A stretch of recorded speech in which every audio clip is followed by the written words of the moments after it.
Sherlock Holmes and the Adventure of the Silent Hiss. Read by Brett Harman.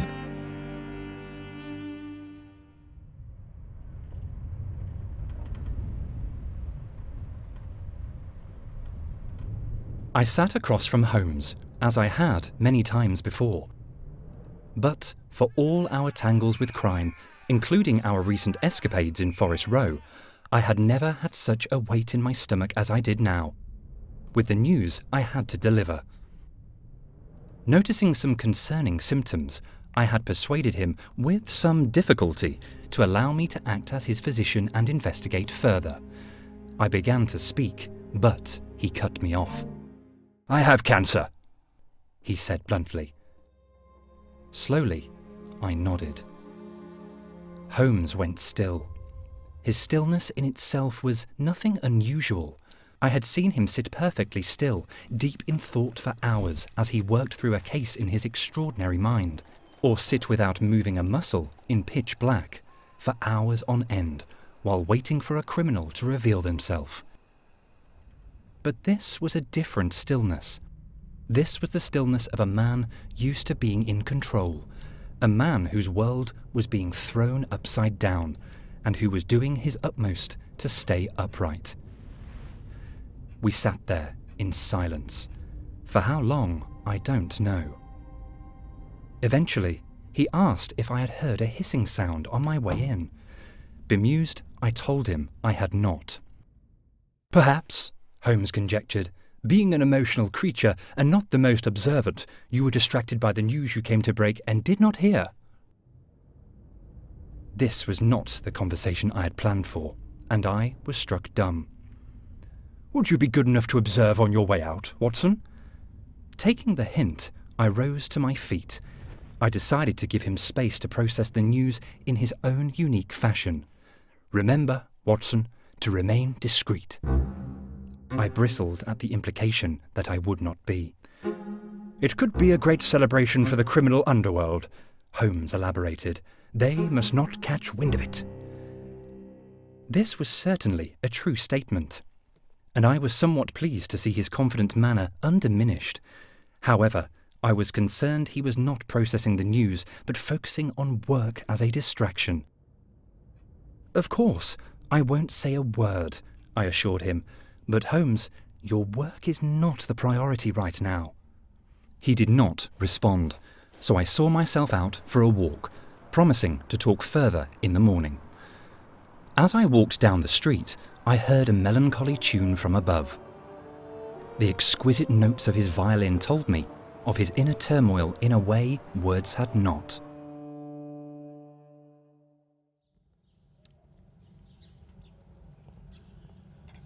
A few mornings later, Mrs. Hudson was preparing us a meal.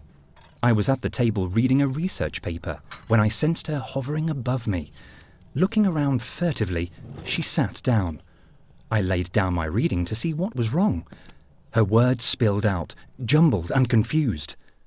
"I know it was wrong of me to look, Doctor. I just wanted to help. It's hard to believe. He looks so well." "It's hard to believe what?" I cautiously replied, not wanting to share Holmes's news for him. "Oh, the cancer. I found some paperwork in his room. I was searching high and low for a waistcoat he misplaced, and—" I lowered my voice to a hush, urging her to do the same. "Mrs. Hudson, he is lucky to have you care for him, and I am sure he will tell you of his diagnosis himself, in time." "I am quite sure I wouldn't know what to say if he did," she replied. Just then, we heard Holmes descending the stairs. Hastily, we began discussing the recent inclement weather. Holmes entered the room, sat down and immediately addressed Mrs. Hudson. "I see you have discovered my situation," he stated casually. We stared at him. "You can't really be surprised at this deduction, but yes, I see by your faces you are. Mrs. Hudson, there are tear stains on your face and collar. You are making my favourite meal, despite there being no conceivable occasion for it, and for the last 2 days you have allowed me unprecedented leniency around the house. I even use my letter opener to pin my notes on E. coli bacteria to your kitchen cabinet, just to test my theory. You did not reprimand me, nor remove them." Mrs. Hudson stood and, taking us all by surprise, embraced him. Holmes looked as uncomfortable as I had ever seen him. Finally, she let go, and wiping her eyes, served the rest of our meal. As she laid the table, Holmes addressed us both. "I do not require any special treatment, nor do I desire to spend time talking about my condition. If I wanted to be bored by medical science, I'd have become a doctor." Behind his cavalier words, I detected strong emotions. However, we knew better than to argue. We nodded and began our meal.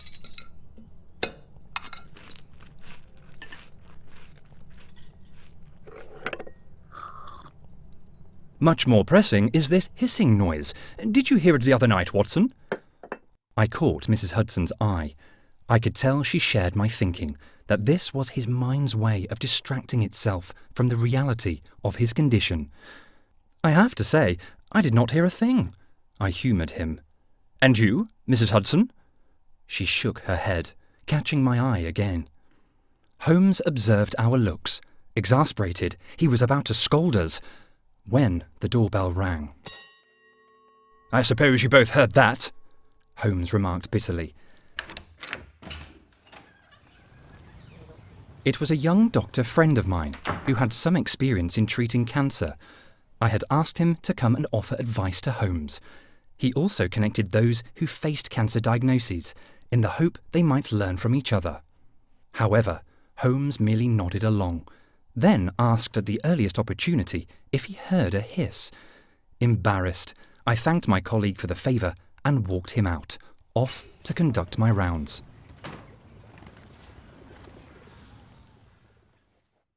When I returned that evening, I found Holmes in an excited state, hunting all around the apartment and muttering about the hissing and a threat. "Ah, Watson," he exclaimed, "I need to rest. Perhaps you would be good enough to continue my search?" I obliged.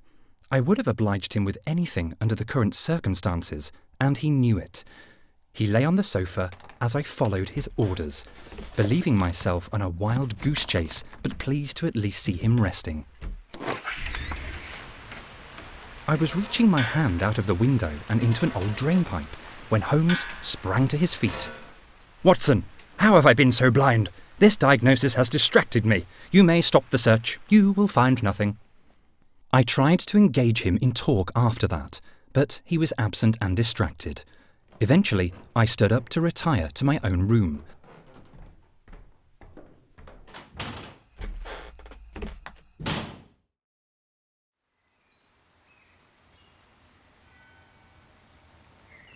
The next day, I went for an early morning walk.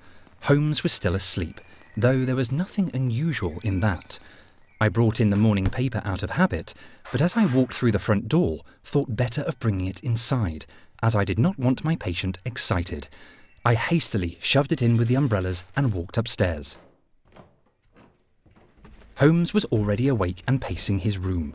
He turned to greet me and exclaimed, "My dear Watson, why did you leave the newspaper in the umbrella stand?"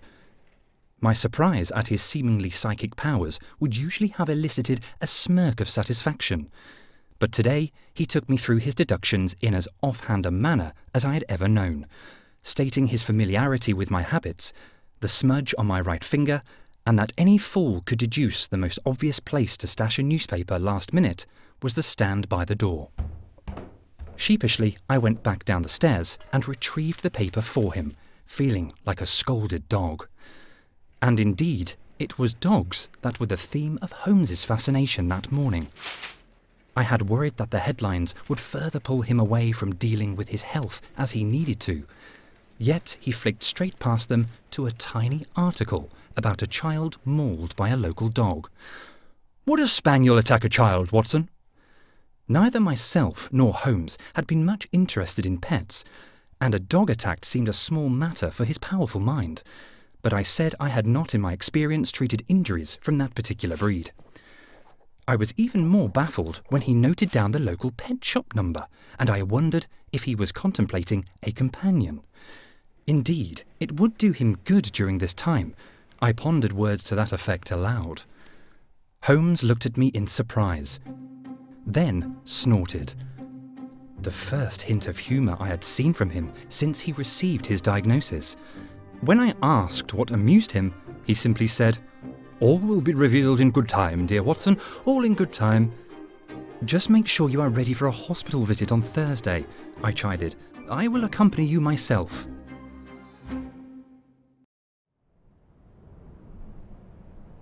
The afternoon of that visit was grey, cold and foggy, all of which added to the dismal task ahead. I arrived back from my practice to collect my reluctant patient. As I walked through the hallway, I was much surprised to find a small child sat with a notebook, kicking plump little legs against the wall. He was engrossed in writing and barely noticed me enter. "Mrs. Hudson," I asked, "why is there a child in our hallway?" "Oh, that's my maid's boy," she replied, as if all was now clear. "Yes, but why here? This is not an establishment I consider fit for small children." "I couldn't agree more," Mrs. Hudson concurred. "But Mr. Holmes himself asked for him. The laughter and innocence of small children are indeed balm to the soul. It will do him good to distract himself in this way, instead of that darn hissing obsession and the like." I was not convinced that Holmes had suddenly found wonder in the innocence of childhood. The effects of cancer are many, but I couldn't believe that included transforming his misanthropic nature overnight. Holmes was still Holmes, after all. However, everyone does indeed find their own way to cope. And I thought to myself, this may even be a little-known method he had come across in his extensive research. With this in mind, I surreptitiously checked on the well-being of the child, then headed up to collect Holmes. I climbed the stairs to his room, where I heard him muttering to himself. I entered, pleased to find him packed and ready for our trip. "How are you today, my friend?" I caught something about an attack from his response.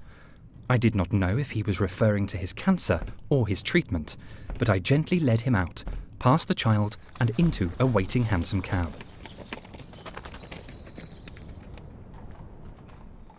I won't detail our hospital trip here. Suffice to say, Holmes made himself unpopular with our staff, correcting them at every opportunity. However, I was pleased with his progress and eventually took him home. Our return to Baker Street went smoothly. I helped Holmes straight onto the sofa and insisted he rest. He was unusually compliant, weary from our travel and his treatment. As he dozed off an hour or so later, he said something under his breath. It was so quiet, I had to lean forward to catch his words. "Now I hear what you hear, Watson," he muttered. "What I hear?" I asked, baffled. "Nothing," replied Holmes. "The hissing is gone." And he fell into a deep sleep. I saw his words as a promising sign that he had accepted his diagnosis, and we could leave the case of the imaginary hiss behind us, instead focusing on his care. I crept back to my room to review my notes and get some sleep. The next morning, we both rose later than usual. We went downstairs to find Mrs. Hudson spring cleaning. She bid us good morning, but in response, Sherlock cried, "Mrs. Hudson, did you turn away Inspector Lestrade this morning?" "Yes, he should not be bothering you while you aren't well." "It is essential that I speak to him about what I heard." My reassurance from the night before vanished, and I decided it was time to address his delusion head-on. "My dear Holmes, I know your cancer diagnosis must have been a great shock," I began in as gentle voice as I could. In icy tones, Holmes cut me off. "I am not imagining this crime, and tomorrow night, I am sorry to say, you will see the proof with your own eyes." With that, he bounded down the steps with a defiant energy I had not seen since his diagnosis. As Mrs. Hudson and I stood looking at each other, helpless, the doorbell rang. Hoping Holmes had come to his senses and returned, I flung open the door and was surprised to see a burly farmhand, with a package almost as large as he. "Is Mr. Holmes here?" he asked cautiously in a rich West Country accent. "You just missed him," I told the lad, and agreed to pass on the delivery, taking hold of it with no small curiosity as to what could be inside. It felt like a large bundle of straw, and I suggested as much to Mrs. Hudson in hope she might have an idea as to its use. She had none. Do you think his condition has driven him to behave even more strangely than normal, Doctor? She asked with a trembling lip as I struggled to get the large package inside. Lestrade told me later that he'd been asking himself the very same question.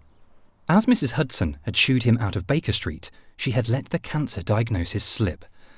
Lestrade's own cousin, who he loved dearly, was undergoing treatment, so he knew the pressure it could put on a person. He was pondering whether it was the right thing to work with Holmes under these circumstances when Holmes himself strode into his office.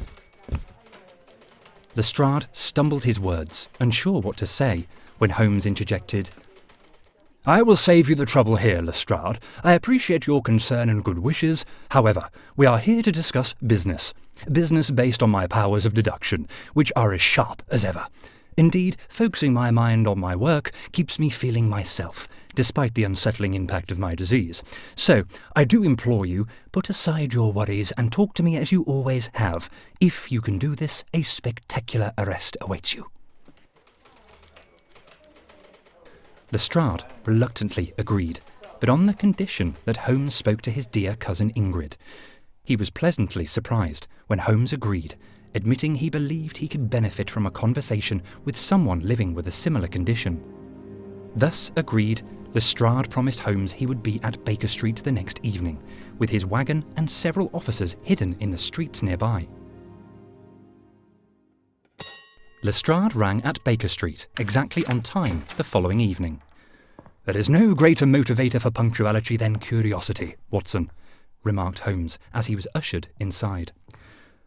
While we had been waiting for Lestrade's arrival, Holmes had opened the farmhand's package, revealing a life-size scarecrow. He had then proceeded to dress the straw man in his own clothing. The only silver lining of my deep confusion was that I sensed Holmes was enjoying himself, which was some much-needed relief given the last few weeks. It must have been a strange sight to the inspector to find myself, Holmes, and a scarecrow in full attire sat around the table. "Now what's this all about, Holmes?" Lestrade asked with impatience, looking from the scarecrow to myself and back at Holmes. "I know you like to play your games, but I've got good men in and out in the cold." "All I know is tonight, at some point, there will be a commotion outside," Holmes replied. "A commotion that cannot be ignored, so we must wait until then." And neither of us could get a further word out of him.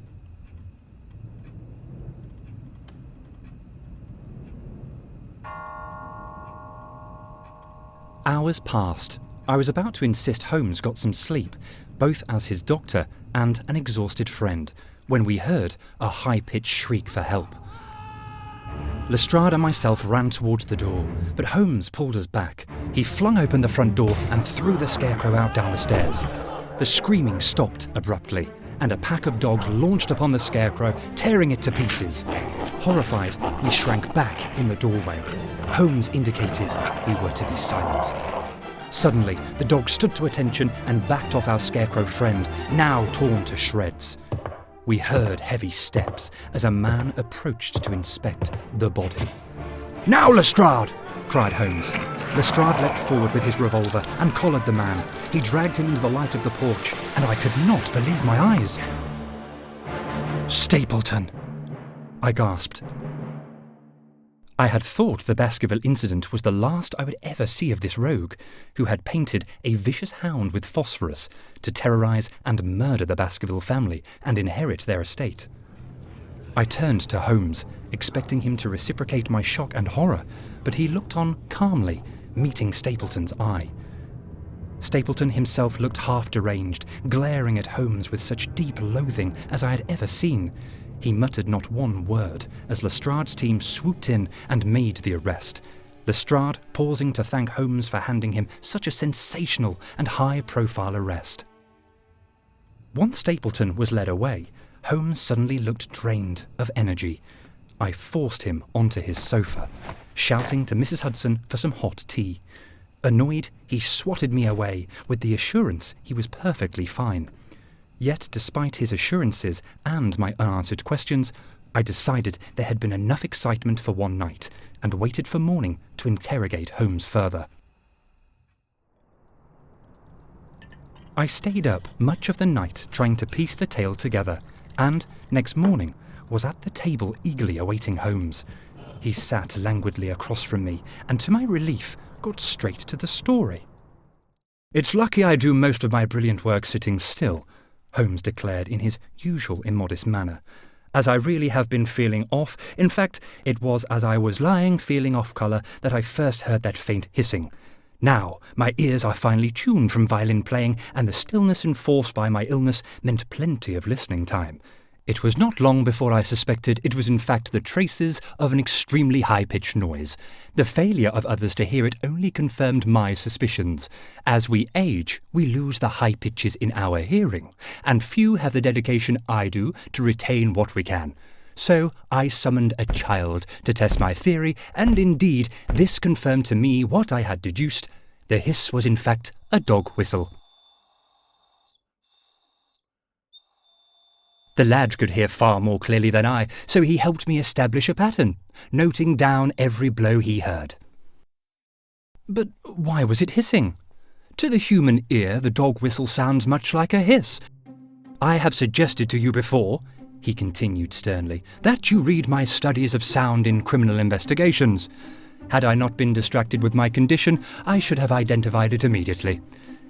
"I will read it this very evening," I promised. He gave me a wry smile, knowing full well his dense works are hard-going, even for the most meticulous scholar. "I had a pattern," he continued, "but that pattern made no domestic sense.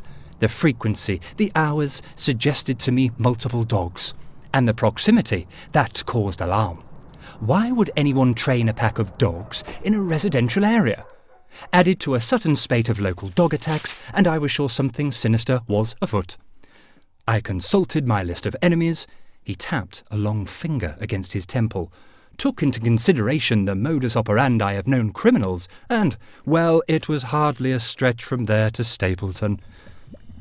"But he drowned in the bog," I cried. "We saw it ourselves." "Did we, Hudson? We never saw the body. I always had him filed as presumed dead, in my mind. It is never safe to assume knowledge we have not categorically seen with our own eyes," he lectured. I thought back to the umbrella stand and many of his other wild assumptions, accurate as they usually were, but said nothing. "When the hissing stopped," he continued, "I knew it was time. I ordered a diversion. Our friend the Scarecrow, from that farmhand I helped in the matter of the missing milk pails. I dressed it in my clothes with my scent and waited. No doubt that missing waistcoat of mine had been used to give them the smell. The rest, you know." I took it all in, with admiration. "I am thrilled that scoundrel has been brought to justice once and for all," I said, leaning back in satisfaction. "Now, you should eat some of these eggs, dear Holmes, if you can manage. Build strength." "I must head out," my old friend said. I began to protest that he must slow down and take care of himself. "Oh, Watson, fear not. Last night you and I dealt with a common enemy. Now it is time for me to discuss another." He saw me about to disagree with his taking another case so soon and hastily clarified. "I am to meet Lestrade's cousin, to exchange our experiences of cancer and all that comes with this disease. Indeed, I believe it will be time well spent." "I couldn't agree more, Holmes," I began, glad he would talk to someone who knew better than I what to say, beyond medical advice. Holmes continued in a severe tone. "This does not mean that you are allowed to keep any new cases concealed from me or meddle with my work. I am still Sherlock Holmes, and I will know if you do so.